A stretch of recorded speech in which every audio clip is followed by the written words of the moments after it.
Assalamualaikum. Hari ini saya akan kongsikan 5 kesilapan bagi pelukis komik yang baru nak mula ataupun baru nak art. Jom.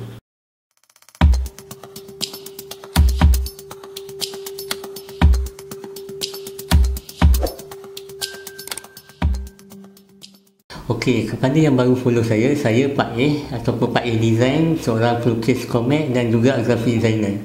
Tujuan saya share hari ini bukan sebab saya pro ke apa, tapi supaya kita yang baru-baru nak mula, baru-baru nak berjinak dalam bidang komik ni, untuk kita ambil pengajaran dan tak buat 5 kesilapan ni. Okey, antara kesilapan pelukis komik yang baru nak mula adalah dia punya hasil karya tu perfect, sempurna, tapi dia tak siapkan. Macam mana? Sebabnya dia nak buat tu, nak buat ni, dia nak ada efek macam ni, dia nak anatomi macam ni, nak style Jepun, nak style English. Dia nak style Jepun, nak style Marvel apa semua, dia nak last dia tak siapkan. Cuma satu panel sampai sudah satu panel. Itu boleh jadi masalah. Kiranya idea dia banyak lah nak buat macam tu, idea macam ni. Ada yang jenis idea memang lawa lah, idea dah cantik lah, tapi sebab terlampau mengejar sempurna tu, last tak jadi apa pun. Asyik work in progress. Kira macam dalam proses lah orang kata. Tapi tak siap. Kalau tanya saya, yang paling penting selain daripada hasil kerja yang perfect tu, yang lagi penting lah, bukan kata yang perfect tu tak penting, tapi bagi saya yang penting adalah mulakan sesuatu dan selesaikan. Macam kalau misal kata lukis sebuah komik, buat sampai habis. Untuk awal-awal tu dia takkan terus jadi cantik, kita tengok pun tak puas hati, tapi kita buat je dulu sebab kita akan makin improve. Tapi kalau macam nak tunggu perfect baru nak mula buat, benda tu akan ambil masa dan kita tak nampak hasil dia lah. Okey, saya bagi satu contoh lah. Kita nak upload kita punya karya yang macam ni ke, tengok lawa kan, tapi baru satu panel. Jadi siapa yang nak baca? Setakat tengok lukisan lawa je. Tak salah lukisan lawa tu, tapi yang kita nak hasil, apa yang kita nak lukis tu sampai ke orang. Okey, ini lukisan cantik yang perfect, tapi kalau yang ni lukisan yang dah siap, komik yang dah siap. Kira macam walaupun nampak simple ke apa, tapi dia dah siap, dah boleh upload, orang dah boleh baca. Kalau orang kata, kalau kita kenalkan diri kat orang pun, orang kata, oh saya lukis komik. Orang tanya, mana komik dah boleh tunjuk lah. Kalau daripada yang tadi tu, saya lukis komik, tapi satu panel je. Kira macam, yang ni lebih baik lah. Kita akan, secara berperingkat, kita akan makin improve lah. Sebabnya, melalui kita punya, lukis sampai siap, okey, kita lukis siap, upload ataupun tunjuk kat siapa-siapa baca ke, secara tak langsung kita akan dapat maklum balas lah, feedback. Daripada feedback tu juga kita dapat improve kita punya karya. Contohnya kita dah buat komik ke bagi orang baca, orang bagi feedback, asyik zoom in muka, zoom out muka, jadi orang tak tahu karakter tu ada kat mana. Kenalah improve daripada segi background. Okey, percayalah cakap saya, walaupun kita dah siapkan contohnya satu karya, satu komik, masterpiece, satu muka surat, kita dah rasa, oh ni shading dah lawa, lukisan, outline apa semua dah memang tip top lah. Percaya cakap saya, itu kita yang hari ni. Bila kita tengok balik karya kita tahun depan, 2 tahun lagi, 3 tahun lagi, kita tak akan kata apa yang kita lukis hari ni tu perfect. Sebab apa?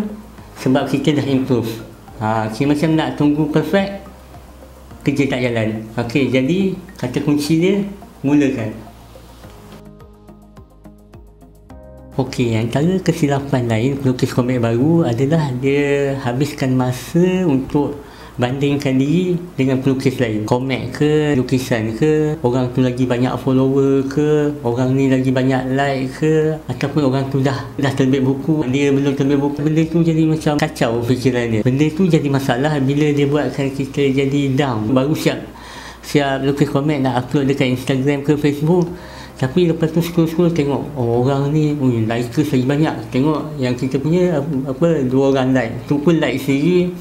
Lepas tu paksa kawan like seorang. Kenapa nak ukur benda tu melalui pencapaian orang? Macam benda tu jadi efek pada diri kita sendiri lah. Lama-lama kita lukis ke apa, nak lukis apa, jadi tak ada mood lah. Macam alah aku buat lawa-lawa pun tak ada dapat follower macam dia, tak ada dapat like banyak macam dia. Macam tu kira lari lah daripada tujuan asal tu.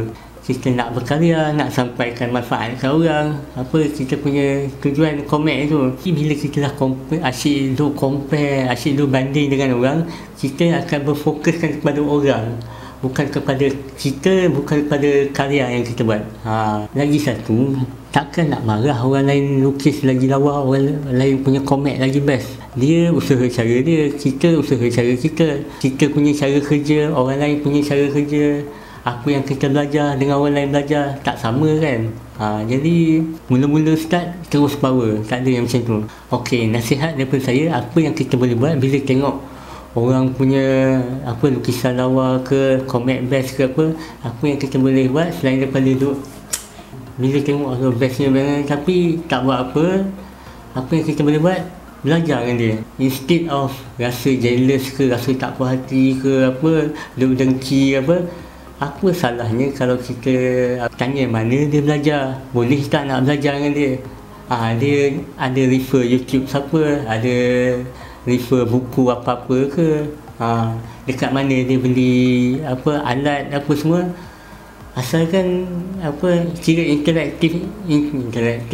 interaksi yang positif lah. Okey, sama-sama share ilmu semua, sama-sama improve, sama-sama berjaya. Rezeki tiap-tiap orang tak sama. Mungkin ada yang sama-sama baru start, mungkin dia berjaya lebih awal daripada kita, mungkin dia boleh terbit buku lagi awal daripada kita, mungkin dia boleh dapat follower lagi cepat daripada kita. Sebab rezeki ataupun pace setiap orang tu tak sama. Yang penting asalkan kita usaha, insyaAllah kita akan dapat hasil setimpal dengan usaha kita. Okey, last. Kalau ya pun nak banding ataupun nak compare, kita bandingkan lukisan kita dengan kita yang dulu. Okey, kalau kita tengok kita punya lukisan sekarang dengan lukisan 5 tahun lepas, 3 tahun lepas, banyak tak kita dah improve? Kalau dulu mungkin kita tak reti lukis digital, tak reti lukis orang, anatomi apa semua, mungkin sekarang kita dah improve. Tak adalah kata asyik guna lukis daripada tepi, zoom in, zoom out, macam tu ya. Kita dah compare dengan diri sendiri. Okey, bila kita compare dengan sendiri, kita akan datang rasa bersyukur lah. Macam dulu aku reti sikit, sekarang reti banyak ni. Tapi banyak lagi yang kita kena belajar. Jadi bila kita dah fokus pada diri sendiri, jadi akan datang rasa syukur. Alhamdulillah, aku dulu tak tahu apa, sekarang dah improve sikit. Dah improve sikit, aku akan improve lagi. Bila kita asyik tengok diri sendiri, kita tak sibuk dah nak bandingkan dengan orang lain pula banding dengan kita. Itu hal lain lah pula. Kita tengok mungkin untuk belajar lah, tapi kalau untuk compare tak. Kita akan lebih fokus pada diri sendiri, macam mana kita nak improve diri kita untuk hasilkan yang terbaik, insyaAllah. Okey, antara kesilapan lain yang biasa pelukis komik baru buat adalah tak nak keluar daripada comfort zone, daripada zone selesa. Macam mana? Dia nak berjaya tapi dia masih nak buat benda yang sama, tak nak improve. Okey, kita ambil satu contoh. Si Fulan ni, dia nak jadi seorang pelukis komik. Okey, dia nak jadi pelukis komik, dia nak ada terbitkan buku sendiri, tapi pada masa yang sama dia nak keluar rumah malas, dia tak masuk dalam komuniti pelukis, maksudnya tak kenal orang, macam mana orang nak kenal dia. Dan dia tak buat proposal, tak approach penerbit untuk bentangkan dia punya karya.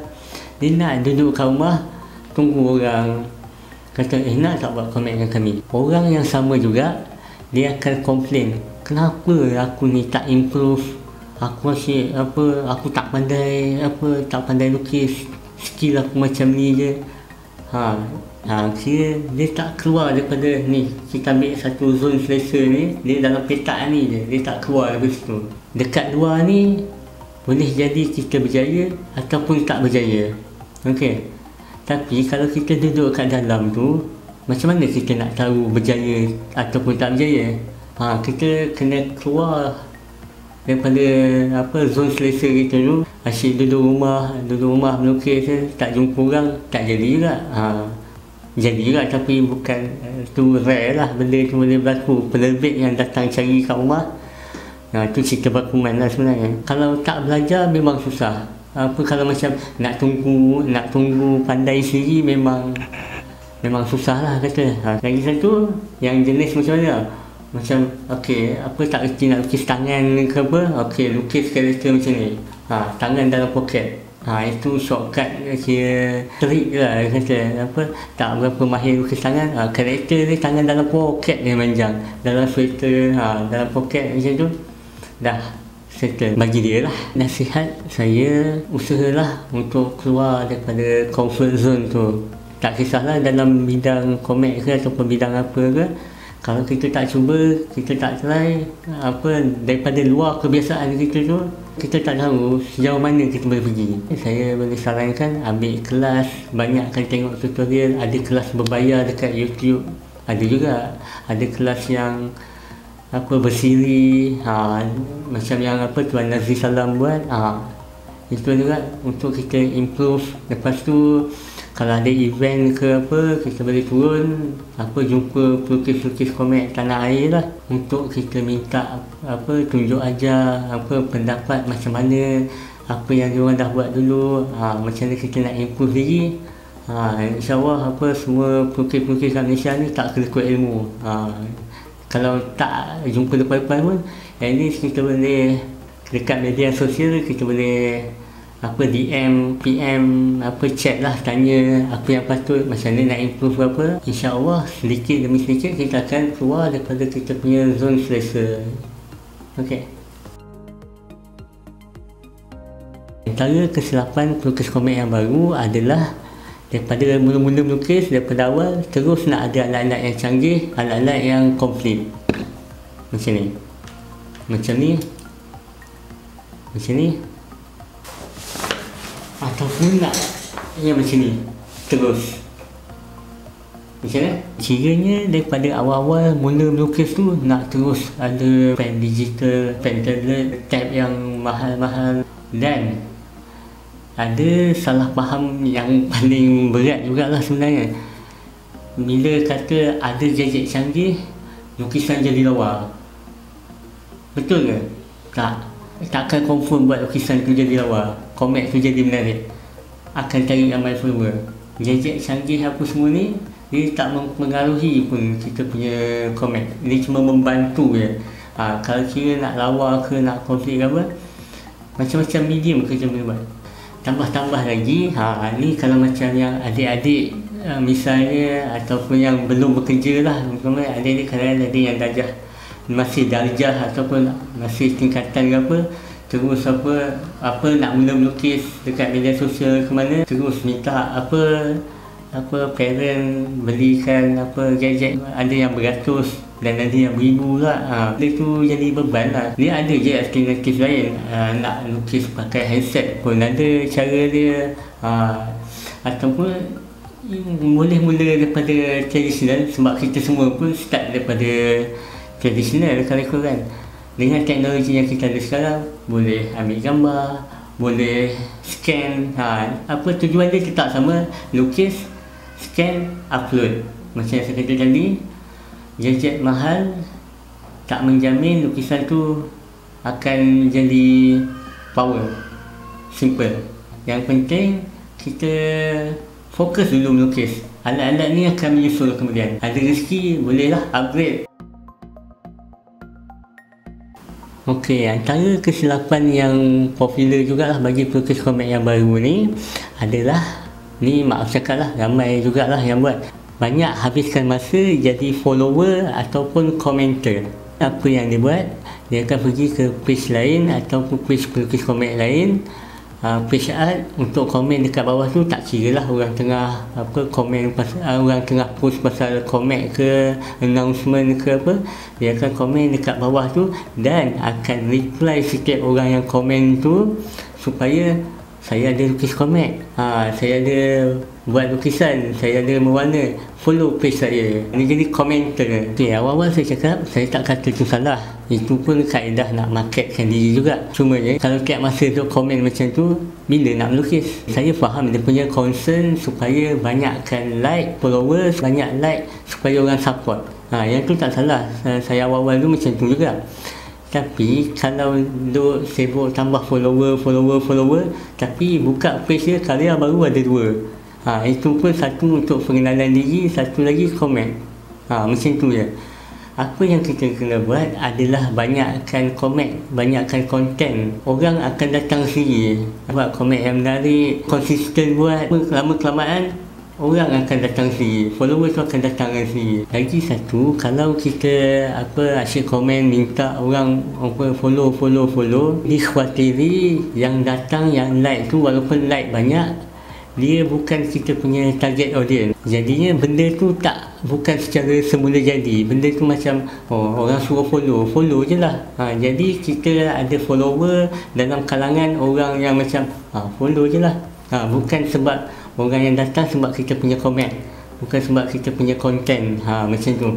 Sebab ingat tujuan asal kita nak orang baca kita punya komen untuk dapat manfaat. Banyak masa dihabiskan untuk suruh orang follow. Kita kena balancekan lah. Banyakkan konten juga dan banyakkan promote kita punya konten. Benda ni kena balance. Sebabnya kalau tak promote, orang tak tahu. Itu satu, betul. Tapi kalau tak konsisten, tak buat karya, orang tak tahu juga. Dua-dua tu kena balance. Okey, buat komen, promote. Buat komen, promote. Dia akan balance. Dan kita pun produktif pada masa yang sama. Kita lukis, kita hasilkan karya dan kita pun promote. InsyaAllah akan sedikit banyak follower akan naik yang itu akan datang sendiri kemudian. InsyaAllah. Maaf cakap lah, kalau asyik tu komen-komen, dia bukan jadi comic creator, dia akan jadi top commenter. Jadi kerja dia komen je. Nasihat saya, fokus kepada hasilkan karya yang baik. Tak perlu paksa orang follow kita sebab bila kita hasilkan benda yang baik, benda yang menarik bagi orang, InsyaAllah follower ataupun like semua tu akan datang sendiri. Okey, itulah dia 5 kesilapan bagi pelukis komik yang baru nak up. Nasihat daripada saya, jangan takut untuk buat kesilapan. Kita kena renung balik apa yang kita boleh belajar daripada kesilapan tu. Macam mana nak improve lagi diri kita ni. Kalau macam sebelum ni kita buat macam ni, okey, silap. Ni tak jadi. Ni tak boleh rupanya. Jadi kita belajar daripada situ. Kita tahu akan datang kita tak buat. Lepas tu bila akan datang kita tak buat, kita ajar lagi, kita beritahu dekat orang lain, jangan buat macam ni lagi. Macam yang saya tengah buat sekarang lah.